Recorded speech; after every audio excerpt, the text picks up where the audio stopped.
Good morning and welcome to the Morning Report. My name is Willie Lawson.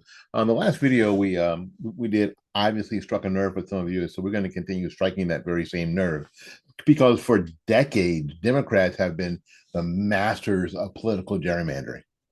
Sure, Republicans have played, but the Democrats wrote the book on slicing up and a state so they get the bigger slice of the pie.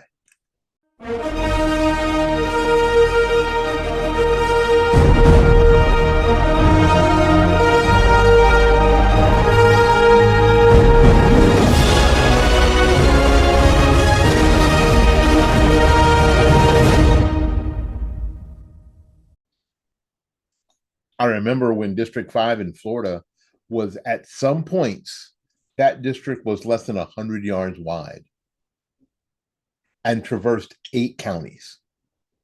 So I've seen this sort of gerrymandering up close and personal.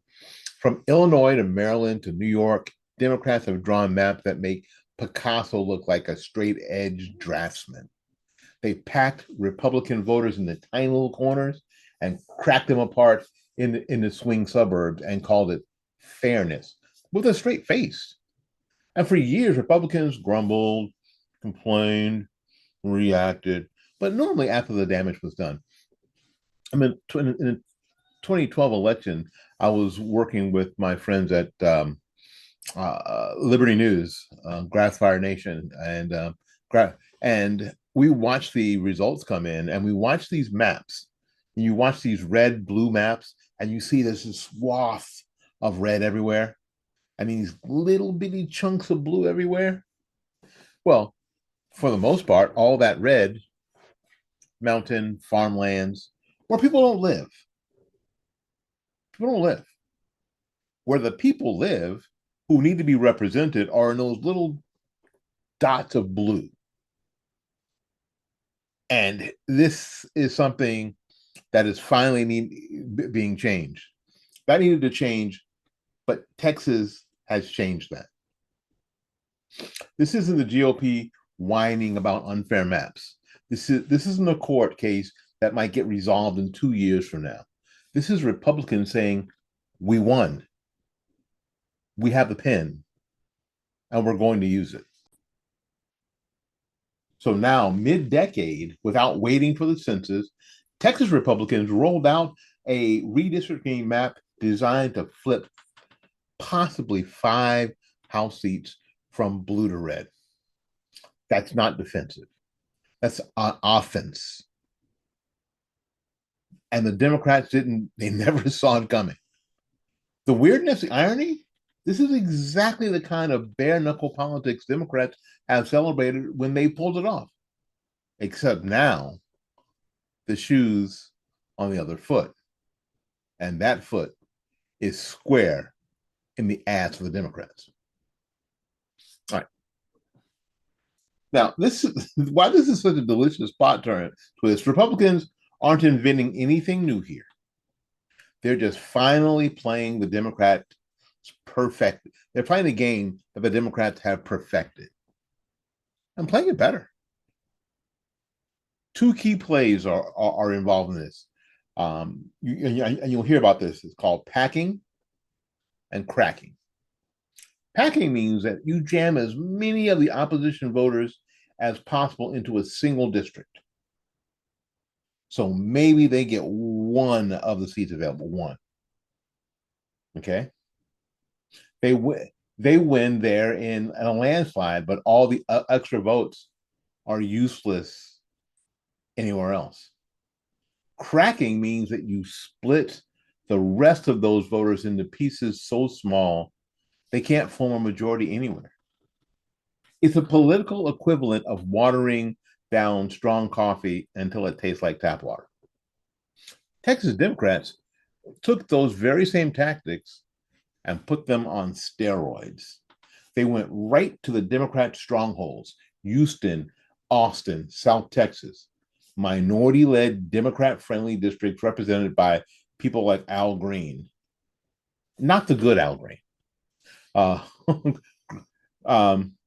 Greg Kazar, Gloria Doggett, Henry Kohler, Vincent Gonzalez, are getting carved up like a Thanksgiving turkey. Democrats cry, oh, the Voting Rights Act. But there's a hard truth. The argument is the same one Republicans have made for years when Democrats did the very same thing in states they controlled. The difference? This time, Republicans didn't sit around waiting for someone to hand them permission. They acted like they already won. And this is something that I said this, and if you follow me, you already know that, when Democrats win, they and get into power, they act like they won. They behave in a way like they won. They start invoking things that they think that they wanted to do, and they just push the envelope as far as they can push it as quickly as they can.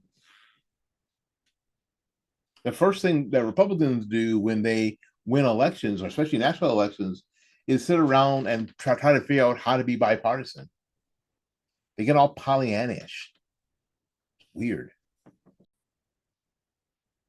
Because for years, Republicans have been like the guy who only calls a lawyer after he's been sued. They've played defense. They fought in the courts and hoped public outrage would change the outcome. Spoiler, it didn't. So Texas just flipped the script. This is proactive power politics. Let's say it together with me. Proactive power politics. They didn't just wait for the Democrats to take another swing. They didn't wait for the next census in 2030. They didn't wait for a court ruling. They used the power they have right now, when it matters, to set themselves up for the next decade. Think about the timing here. With a Republican governor, Republican legislature, and a Republican-friendly court system, they've got the trifecta. So instead of holding the line, which usually means losing slowly, they're making those gains right now. So this is what Democrats have been doing in states they control for years. The GOP's problem wasn't the lack of skill, the lack of nerves, lack of cojones. Lack of huevos. Texas is showing the rest of the party what it looks like when you stop being timid and start acting like the winner you claim to be. And the funny part is that Democrats are shocked. They are blown away. They're not shocked by the gerrymandering is happening. They've been doing that crap forever. But shocked that Republicans finally stopped wringing their hands like old women and started playing their game without shame. Their big move in Texas, Democrats, well, we're just going to leave the state. Literally. Hop a flight, a rented or chartered jet that seats 76, and they went to all the places in the world, the most gerrymandered state in the union, Chicago. They went to Illinois. They went to Chicago, holed up in a hotel and trying to deny Republicans the quorum they need to pass the map. It's dramatic, makes for a great fun cable news segment, but it doesn't change the lines. And deep down, Democrats know it.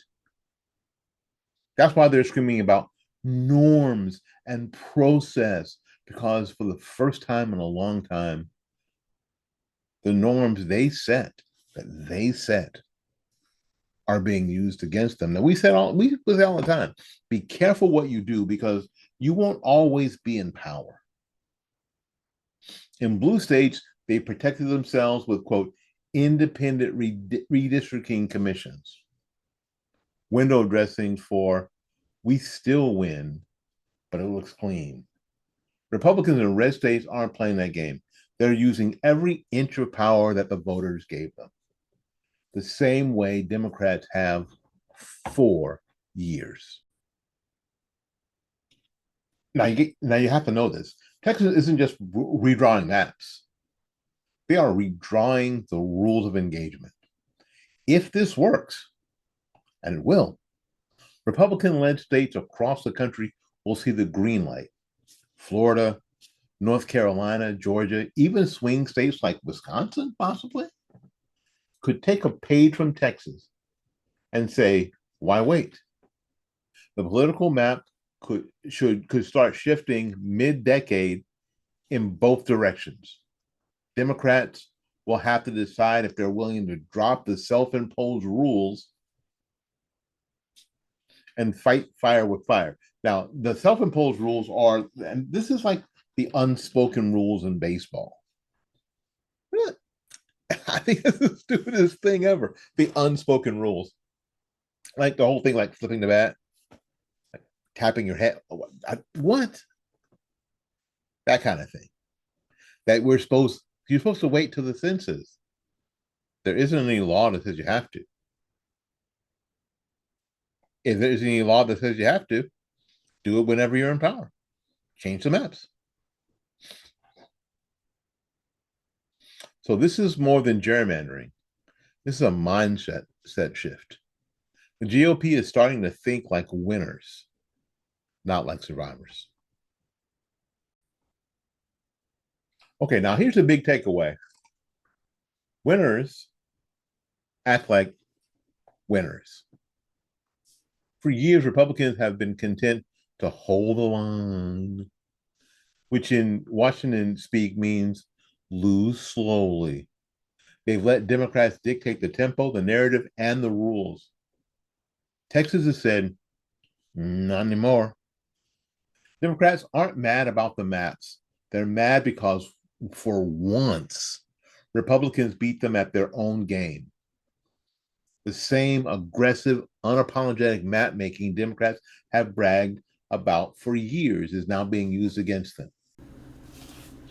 Hey, before we finish up here, I'd like to ask you one more time now. The past day has been fantastic.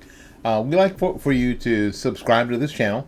It doesn't cost any money. I'm not asking you to necessarily give money to our Patreon. If you want to use our Patreon, that'd be great. If you want to go to the website and buy merch, that'd be great. You can do all that. But all I need you to do today, really, is to subscribe to the channel. Just go down there and click the subscribe button. And if you want to hit the notification bell, please do that. If you don't want to do that, I get it. I get it.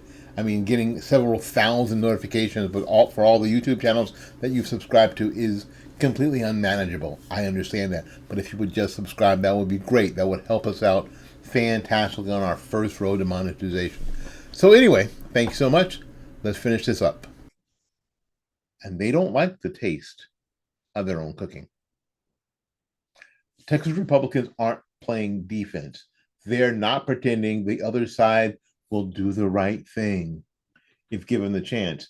They're using power while they have it, because that's what winners do. So here's the question.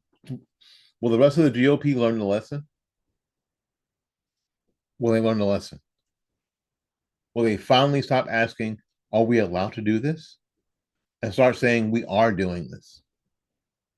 Because this isn't about one state map. This is about changing the Republican mindset from reactive to proactive, from apologetic to unapologetic, from acting like the underdog to acting like the champion. And make no mistake, Democrats aren't scared of Republicans whining. They're scared of Republicans playing to win.